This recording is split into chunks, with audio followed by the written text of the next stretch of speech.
Ame alamsa dona mekalo klim kwa ambalma o bisimila malak chuka don kibaru keneka bi kibara mbambulo kada kluka ode mali bangu ulu kone ya yire ka foko ubena dobo uka bara bila fangala ni oega service minimum bara mogoye kibara mun sirama ulu kone ya yire ka fo ko mali banki uni ule warbonye ko ulu kone ka jekulu alenu ga hage nyini jekulu ulu kone farala nyonga ka hage nyini falen kone ke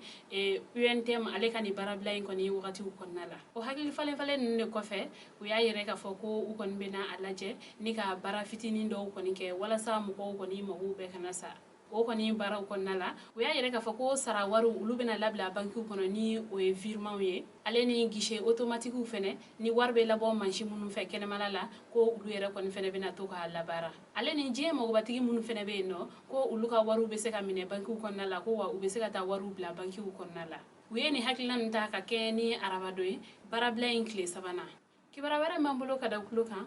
ode professeur Gausu Kalilu Berté ni ma chama kon be ale do ni lalabie ale kon tayala ka sababu ke sirabanga kasara doy kibara mun sirama ulu kon ne ayire ka fo tratado mekalo kletan sheki lala ni abide ale kon imbotola uga dugula kuchala kerengere ne ala kunyana sirabanga kasara do kon ye ale kon ni aga dugutagalaw kon soro ni ayire la ka fo ko aga mobli ko fe pine ko o kon kele ne chila o kon kele mobli kon ye mobli bolla kon ke ni mobli kon taraturu akunka ni o kon kela sababu ye ma saba ulu koni bonela unina ma folo yere koni kuye lalani abide lalabi aflana ko o koni kuye aga la modendo e ko sabana o yere koni kuye aterro fene kawla done ka fo aga sukonya o bena ke bi alamsado mekalo klimgwa a wolo dugla ni o ye kunyana e kuchala marala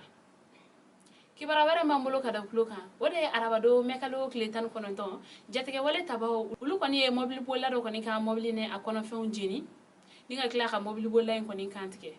kibara mun sirama ulu kon ne ayire ka fo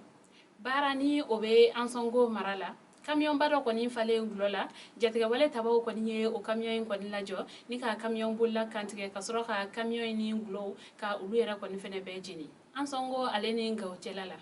ambe wakati mna ego sisan jatiga wale taban nun koni ye ni bara en koni ke kumna o maseka don folo nga kibara wara mana boko fe amboda okluka kuna fun kuncela kibara wara mambulo kada okluka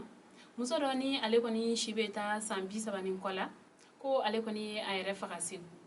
kibara mun serama ul koni ayere gafo sibri temele muso do ni ale koni kun sibeta sambi sabanduru nyogona la ko o koni ayere faka segu kerengere ne ala sida bugu sere munu sorla ni ko ina ul koni ayere gafo ko ni muso koni ayere faka ko sabla ko a che koni kumina muso sabana ni furu